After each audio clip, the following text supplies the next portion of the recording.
প্ৰিয় দৰ্শক, সন্তান এটাক সুস্থ, সুখী আৰু সফল কৰি ডাঙৰ দীঘল কৰাটো প্ৰতিজন পিতৃ-মাতৃৰ সপোন। কিন্তু সকলো অভিভাৱকে যদি নিজৰ সন্তানক শ্ৰেষ্ঠ কৰাৰ লক্ষ্যৰে সন্তানটিক প্ৰতিযোগিতাৰ দৌৰত এৰি দিয়ে, তেন্তে সেয়া সন্তানটিৰ বাবে একেবাৰে ভাল নহ'ব। শিক্ষাবিদসকলৰ মতে শিশু এটাক প্ৰতিভাৱান হ'বলৈ বাধ্য কৰাটো অনুচিত। এনে কৰিলে শিশুসকলৰ মাজত বিভিন্ন ধৰণৰ সামাজিক, মানসিক আৰু আৱেগিক সমস্যাৰ সৃষ্টি হয়। কিন্তু তাৰ পৰিৱৰ্তে যদি আপুনি আপোনাৰ সন্তানটোক কোনো ধৰণৰ হেঁচা নিদিয়াকৈ তেওঁৰ বুদ্ধিমত্তা বিকাশ কৰাত সহায় কৰে, তেন্তে আপুনি নিশ্চয়কৈ সফল হ'ব। গতিকে আজিৰ ভিডিঅ'ত মই আপোনালোকক এনে কিছুমান বিশেষ পদ্ধতিৰ কথা ক'ম, যাৰ সহায়ত আপুনি আপোনাৰ সন্তানটোক জিনিয়াছ অৰ্থাৎ প্ৰতিভাৱান বনাব পাৰিব। আৰু লগতে ভিডিঅ'ৰ শেষত এনে কিছুমান গোপন তথ্যৰ কথা আপোনালোকক জনাম, যাৰ সহায়ত আপুনি অতি সহজে গম পাব যে আপোনাৰ সন্তান প্ৰতিভাৱান হয় নে নহয়। সেয়ে আজিৰ ভিডিঅ'টো বহুত গুৰুত্বপূৰ্ণ হ'বলৈ গৈ আছে। গতিকে আপোনাৰ সন্তানৰ বাবে এই ভিডিঅ'টো আপোনালোকে শেষলৈ চাওক। নমস্কাৰ প্ৰিয় দৰ্শক, আপোনালোকে চাই আছে আপোনালোকৰ মৰমৰ চেনেল আমাৰ নিয়ম চেনেললৈ আপোনালোক সকলোকে স্বাগতম জনাইছো।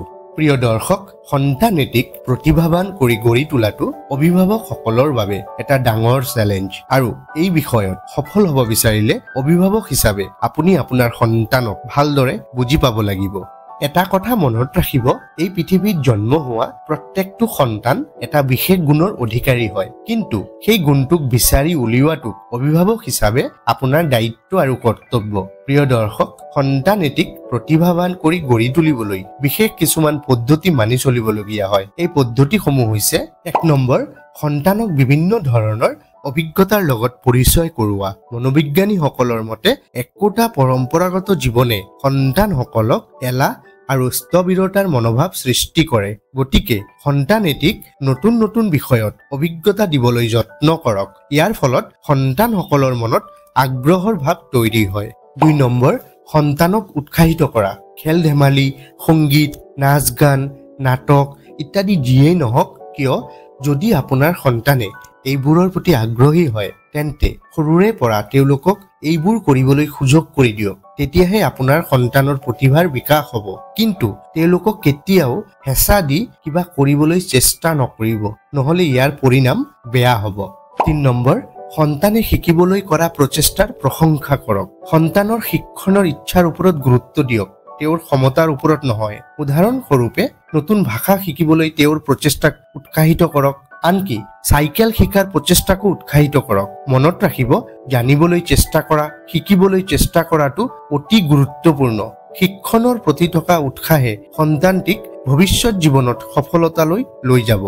৪ নম্বৰ, ভুলৰ বাবে সন্তানক ভয় খুৱাব নালাগে। সন্তানৰ ভুলবোৰক তেওঁৰ শিক্ষণৰ অংশ হিচাপে চাব লাগে।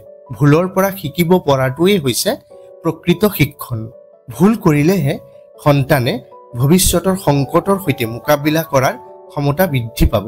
কিন্তু যদি আপোনালোকে তেওঁ কৰা ভুলৰ বাবে গালি পাৰে বা ভয় খুৱায়, তেনেহ'লে আপোনাৰ সন্তানে আপোনাৰ পৰা বিচ্ছিন্ন হৈ পৰিব পাৰে। আৰু ইয়াৰ ফলত ভৱিষ্যতে যিকোনো বিফলতাৰ ভয়ত তেওঁ হয়তো গোটেই জীৱন থৰক বৰক হৈ পৰিব। ৫ নম্বৰ, অভিভাৱক আৰু শিক্ষকসকলৰ সৈতে সন্তানসকলৰ সুসম্পৰ্ক স্থাপন। প্ৰতিভাৱান সন্তানে সদায় নতুন নতুন কথা শিকিব বিচাৰে। গতিকে তেওঁলোকক নিজৰ গতিৰে শিকিবলৈ দিয়ক। বৰ্তমান শিক্ষা ব্যৱস্থাত অভিভাৱক আৰু শিক্ষকসকলে সন্তানসকলৰ সেই বিশেষ চাহিদা পূৰণ কৰাত সচেতন হোৱা দৰকাৰ। আৰু এইটো তেতিয়াই সম্ভৱ হ'ব যেতিয়া অভিভাৱক আৰু শিক্ষকসকলে সন্তানসকলৰ সৈতে এক যোগাত্মক সম্পৰ্ক স্থাপন কৰিব। প্ৰিয় দৰ্শক, এই পদ্ধতিবোৰ প্ৰয়োগ কৰি নিশ্চয়কৈ আপুনি আপোনাৰ সন্তানক একোজন প্ৰতিভাৱান সন্তান হিচাপে গঢ়ি তুলিব পাৰিব। প্ৰিয় দৰ্শক, এতিয়া মই ক'বলৈ ওলাইছো কোনবোৰ ইংগিতে আপুনি বুজি পাব যে আপোনাৰ সন্তান অতিকৈ প্ৰতিভাৱান। ১ নম্বৰ, যিকোনো বিষয়ত বিশেষ আগ্ৰহ আৰু বিশেষ কোনো বিষয়ৰ ওপৰত গভীৰ জ্ঞান থাকিলে আপুনি গম পাব আপোনাৰ সন্তান অতিকৈ প্ৰতিভাৱান।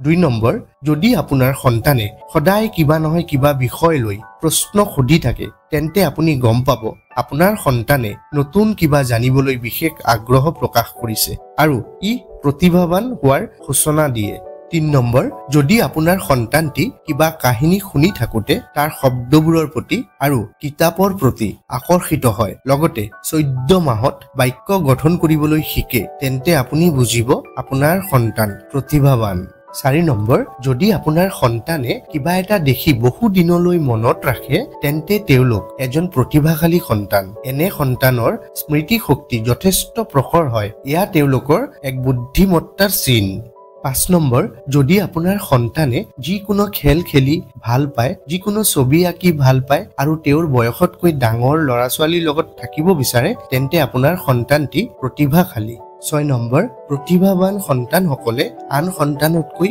আগবঢ়া হয় এই সন্তানসকলে নিজৰ সামগ্ৰিক বিকাশৰ পৰ্যায়টো একে বয়সৰ আন সন্তানতকৈও আগতে পাৰ কৰে যেনে ধৰক এওঁলোক আনবোৰ সন্তানতকৈ আগতেই বহিবলৈ খোজ কাঢ়িবলৈ কথা পাতিবলৈ যিকোনো বস্তু ধৰিবলৈ বা তুলিবলৈ শিকি যায় তেনেহলে গম পাব আপোনাৰ সন্তান প্ৰতিভাৱান প্ৰিয় দৰ্শক আশা ৰাখিলো এই ভিডিঅ'টোৰ পৰা আপোনালোকে বহুত বেছি উপকৃত হ'ব আজিৰ ভিডিঅ'টো ইমানেই ভিডিঅ'টো ভাল লাগিলে এটা লাইক কৰিব যিমান পাৰে শেয়াৰ কৰিব লগতে ভিডিঅ'টো চাই কেনেকুৱা পালে নিশ্চয়কৈ কমেন্টছ কৰিব আৰু আমাৰ নিয়ম চেনেলটো এতিয়াই সাবস্ক্ৰাইব কৰি দিব নতুন এটা ভিডিঅ'ৰ সৈতে পুনৰ লগ পাম ধন্যবাদ